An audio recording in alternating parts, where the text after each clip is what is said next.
को फंसा दिया आज हांगकांग चाइना ने। सेकंड लास्ट ओवर तक गया मैच। आप कह रहे थे कि टीम बड़ी तगड़ी है श्रीलंका की, आप क्या समझते हैं? बैटिंग प्रैक्टिस कर रहे थे, 68 रन थे निशांका के, उसके अलावा 20 रन, कोई ज्यादा बड़ी इनिंग्स नहीं खेली किसी ने। नहीं, एक चीज तो आपने देखी होगी मैच में, हम जब बैठे हुए मैच देख रहे थे कि उनकी इनिंग में कहीं भी पैनिक बटन नहीं दबा। सही है, एक बैक टू बैक विकेटें गिरी और एक टाइम ऐसा लगा था मैच थोड़ा टाइट हो रहा है, मगर कहीं भी उनकी बैटिंग में पैनिक बटन दबा हुआ नहीं दिखा जैसा अमूमन दिखता है। क्योंकि शॉर्ट वर्जन में पैनिक बटन बड़ा जल्दी दबता है। सही। तो ये एक अच्छी टीमों का ये दिखता है, सामने आता है कि होमवर्क पीछे अच्छा है कि किस तरह इस सिचुएशन से निकलना है, स्ट्राइक को रोटेट करना है, बैट्समैनों को चाहिए बैक टू बैक विकेट ना दें, पार्टनरशिप लगाएं, भले 30 रन की हो, 20 रन की हो, 25-30 से ऊपर की हो, वो पार्टनरशिप आपको सामने वाली टीम को डैमेज करने में कामयाब होती है। तो श्रीलंकन टीम जो है ना, वो बॉलिंग में हो या बैटिंग में हो, वो पार्टनरशिप्स पे चलती हैं। अगर एक हैंड से रन नहीं जा रहे और आउट नहीं मिल रहा तो दूसरे हैंड से वो अटैक करते हैं, ना कि वो दोनों तरफ से अटैक करें और दोनों तरफ से मार पड़ना शुरू हो जाए। अगर आज भी आप देखें इनके जो फास्ट बॉलर्स ने बॉलिंग की है, कमाल बॉलिंग की, होमवर्क दिख रहा था।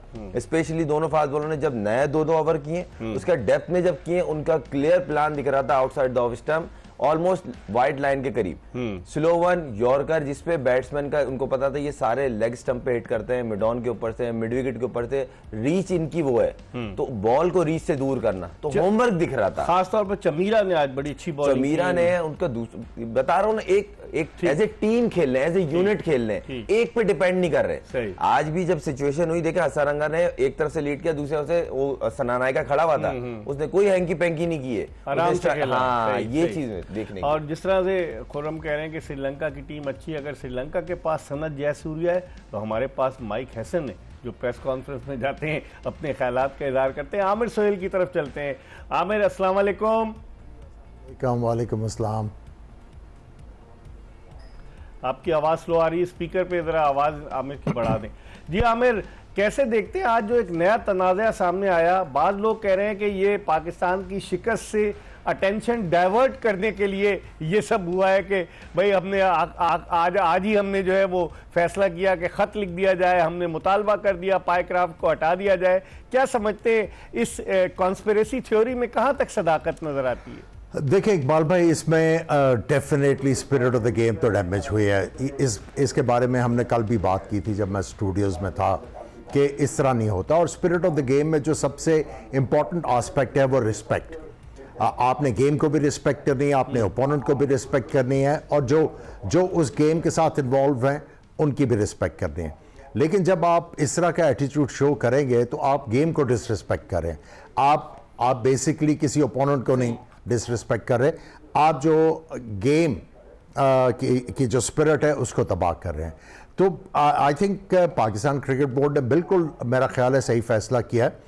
और मैं समझता हूं कि ये हम अगर पहले कर लेते, आपको याद होगा जब हम ट्रांसमिशन कर रहे थे 2023 का वर्ल्ड कप था इंडिया में, हमारी टीम को तो भेज दिया गया इंडिया में, और हमने यही बात की थी कि हम इंडिया चले गए, हम अपनी इंटरनेशनल ऑब्लिगेशन पूरी करें क्रिकेट की, लेकिन हमें इंडिया के खिलाफ मैच खेलने से इनकार कर देना चाहिए।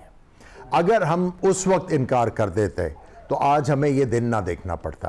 देखिए उसके बाद जब हमने उनके मुल्क में जाके खेल लिया, उस वक्त आपकी टीम तगड़ी थी, आप ठीक है वो आपसे जीत गए, उसके बाद इंडिया ने नई नवेली धुल्हन वाले नखरे करने शुरू कर दिए और उनके नखरे ख़त्म ही नहीं हो रहे। और जो इन्होंने ये चीज़ की है, मैं समझता हूँ कि बहुत छोटी हरकत है। और जो इन्होंने ये कहा कि जो हलाकतें हुई हैं उनके लिए ये कर रहे हैं, तो आई थिंक वो भी उनकी भी रूह शर्मिंदा होगी कि ये क्या इन्होंने हरकत की है। आई थिंक कोई तहजीब होती है, कोई किसी का इखलाक होता है, तहजीब होती है, लेकिन वो आपको देखने को नहीं मिली। और ये मैं समझता हूँ कि छोटी हरकत है। और देखें इसके साथ साथ जो आपने शुरू में बात की कि इंडिया का क्लाउड ज़्यादा है जब आप इंटरनेशनल क्रिकेट की बात करते हैं, मैं ये समझता हूँ कि ठीक है उनका क्लाउड ज़्यादा है, लेकिन अगर हम अपनी टीम को तगड़ा करेंगे, उसको एक बॉक्स ऑफिस हिट बनाएंगे, तो आपका खुद ब खुद क्लाउड बनना शुरू हो जाएगा। आप लोगों को अट्रैक्ट करोगे, फिर आपकी सेव भी होगी। लेकिन अगर आप जीतेंगे भी नहीं और कुछ नहीं होगा, तो फिर वो आप जो है वो आगे नहीं बढ़ सकते और आपका क्लाउड नहीं होगा। लेकिन जो पीसीबी ने किया वो बिल्कुल ठीक किया है। ठीक है खुर्रम, जिस तरह से वो कह रहे हैं पीसी में ठीक है, अभी मैं उनसे मजीद पूछूंगा क्योंकि आप जो आईसीसी रूल जो है वो कहता है 12.1.1। देखिए मैच रेफरी के ऊपर कुछ नहीं बात आती, असल उस रूल के मुताबिक अगर आप सियासत को प्रमोट करेंगे, सियासी बयान देंगे जो सूर्या कुमार यादव ने दिया मैच के बाद पोस्ट प्रेजेंटेशन में, वहां पर जाएगा असल। मैच रेफरी को ठीक है, मैच रेफरी को सरजनिश होनी चाहिए, उससे पूछगछ होनी चाहिए, लेकिन कानून के दायरे में वो नहीं आता। आईसीसी का कोई ऐसा कानून नहीं है कि मैच रेफरी को जो है, ठीक है मैच रेफरी ने गलत किया, उसको हटाने के लिए पाकिस्तान क्रिकेट बोर्ड जोर लगा रहा है, ठीक है हटाए, लेकिन जो कानून है उसके तहत असल मुल्जिम जो है, असल मुजरिम जो है वो तो सूर्या कुमार यादव है और भारतीय क्रिकेट बोर्ड है जिसके कहने पर उसने ये सारी चीजें की। देखें पहली बात तो ये, जिस टाइम सलमान को मैच रेफरी ने ये मैसेज दिया कि शेक हैंड नहीं होंगे, तो ये उसी टाइम इनको स्टेप लेना चाहिए था। सलमान अली आगा को 1 मिनट आप ज़रा होल्ड करें, मैं अपनी मैनेजमेंट को इन्फॉर्म कर दूं।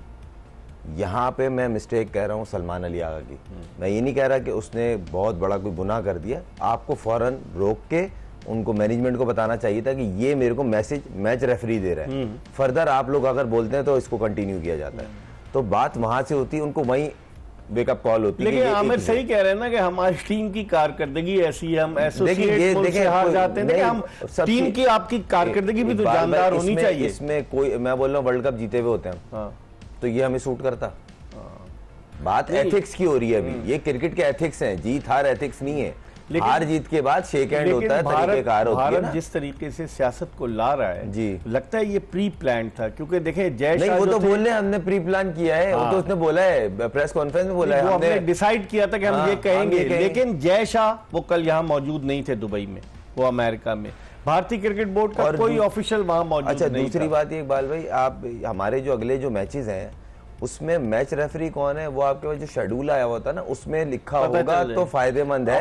अगर हमारे शेड्यूल में नहीं है, वो यूएई के मैच में है एंडी पाइक्राफ्ट, अगर वो है तो फिर इनका अभी उनके 2 मैचेस बाकी हैं। नहीं वो हमारी मैच में रिची रिचर्डसन भी है मैच रेफरी, लेकिन वहाँ हमारे मैच में मैं देख रहा था यूएई के खिलाफ जो मैच है उसमें मैच रेफरी एंडी पाइक्राफ्ट। तो फिर बोर्ड ने सही स्टेप लिया, कंप्लेन करना चाहिए, लेकिन अभी तक कोई इसका नतीजा क्यों नहीं बरामद हुआ अभी तक? आईसीसी इंडियन क्रिकेट काउंसिल है क्या? देखें नहीं, ये तो है, इसमें कोई शक नहीं है। अगर आप शक है तो बताएं मुझे। आईसीसी चैंपियंस ट्रॉफी, हम चैंपियन, हमारा कैप्टन ग्राउंड में उससे ट्रॉफी रिवील ही नहीं करा रहे, हमने शोर मचाया था। तो फिर हमें भी तो स्टेप लेना चाहिए तो ना। वही तो बोल रहा हूँ ना, बाय मिस्टेक हम स्टेज पे नहीं थे, चेयरमैन साहब नहीं थे, मतलब खुद सोचना, ये तो क्रिकेट बोर्ड के काम है ना। ठीक है, अगर उस टाइप नहीं लिया तो ये चीजें तो बढ़ेंगी। तो वो हमारी जो कमजोरियों का तो फायदा उठा रहे हैं ना भारत। तो ये कौन करेगा जब तक आप बोलेंगे नहीं, आवाज नहीं उठाएंगे, तो हम इसी तरह बोलते रहेंगे। 2 दिन बाद, बल्कि बोल रहा हूँ 2 घंटे बाद आप ये चीज भूल जाएंगे। बिल्कुल, वो बच्चा भी जब तक रोएगा नहीं तो माँ से दूध नहीं पिलाती, तो हमें भी बोलना चाहिए। खुर्रम मंजूर ये कह रहे हैं। हम एक ब्रेक की तरफ बढ़ रहे हैं।